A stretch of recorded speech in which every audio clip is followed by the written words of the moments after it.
This presentation will focus on the challenges met by feminist critics while engaging in the scriptural interpretation. I'll investigate the terminology of feminist criticism and the variety of processes that are taken by feminist critics in the modern world. Then I will conclude with a number of questions that I hope will garnish some further thought and engagement.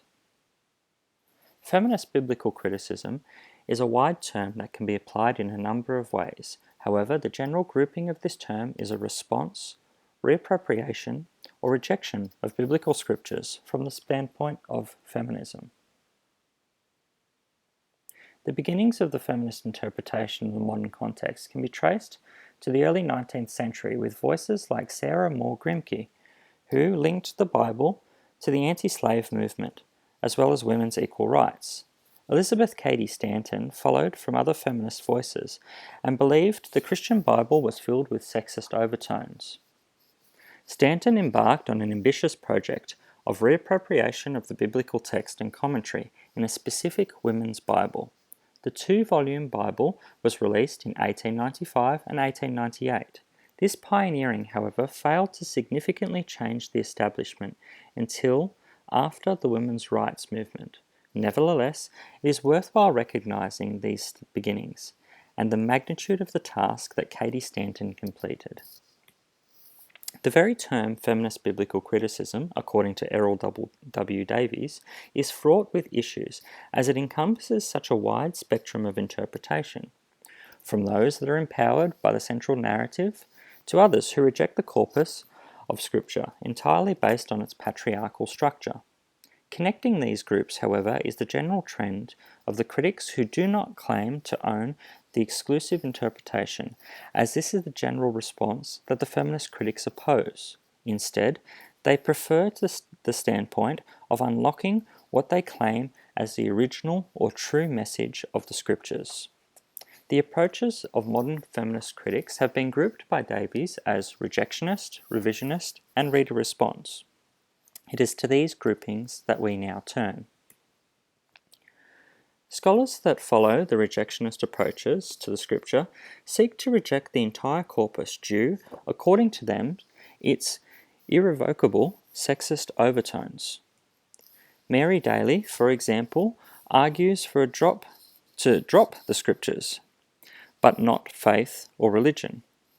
Daly saw the patriarchal structure so entrenched that the need for a new establishment must eventuate.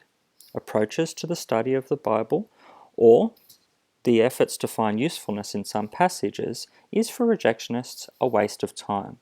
Naturally, scholars that are religious and feminist have found this approach too extreme, as well as ignoring the vast array of Christian and Jewish responses and passages that can be used to argue equality.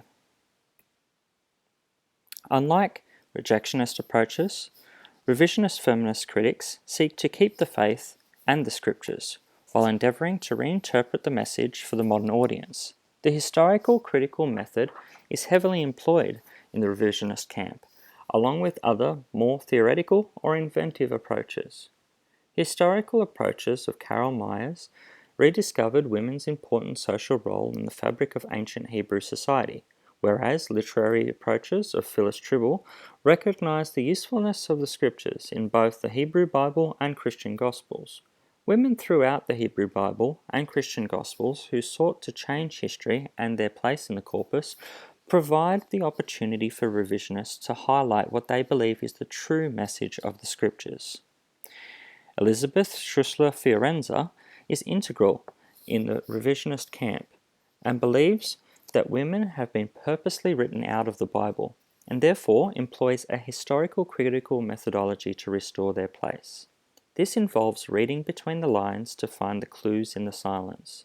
According to Davies, the historical claims of Schüssler Fiorenza are met with difficulties in proving her conclusions due to the silence of the Scriptures, such as women's place in the Jesus movement and the known historical facts of women's marginalization at the time of the Scriptures.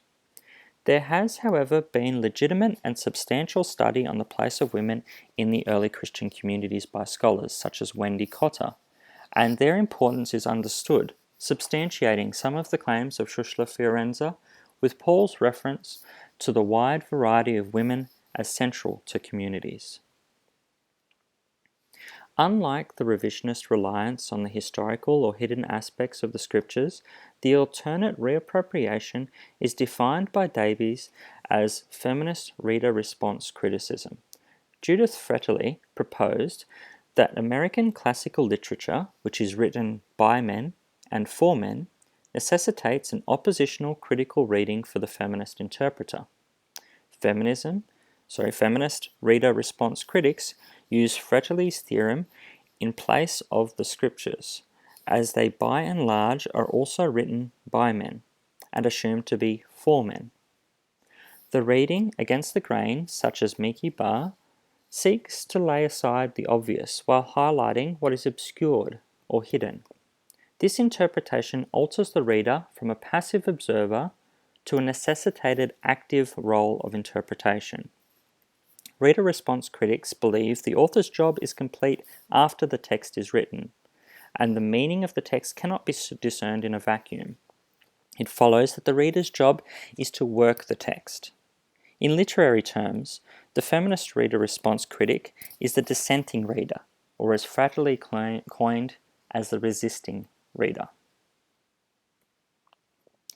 Feminist criticism has also had challenge from non-European women, whose critical accounts point to the feminist interpretations as ignoring the racist overtone of some passages.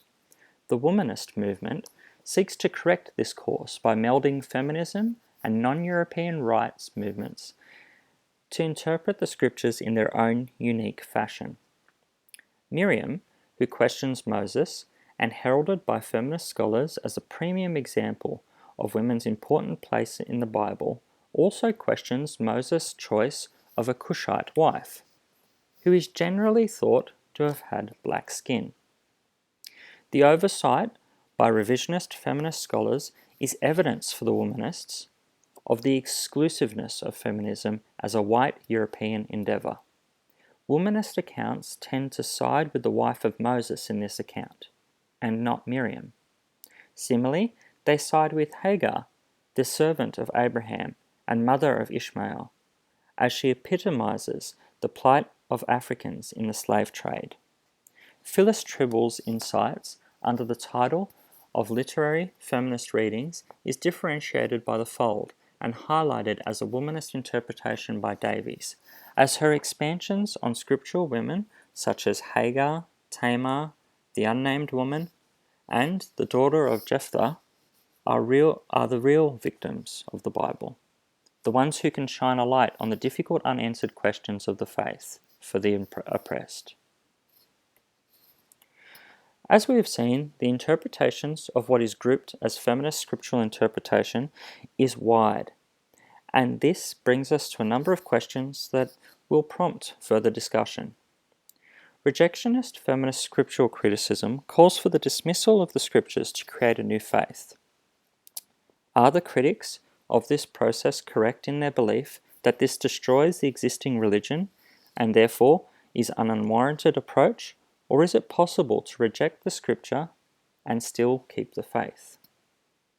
Schüssler Fiorenza has claimed that women's issues in the scripture are neglected by what she sees as the male stream of scholarship, and those who embark down this path are professionally discredited.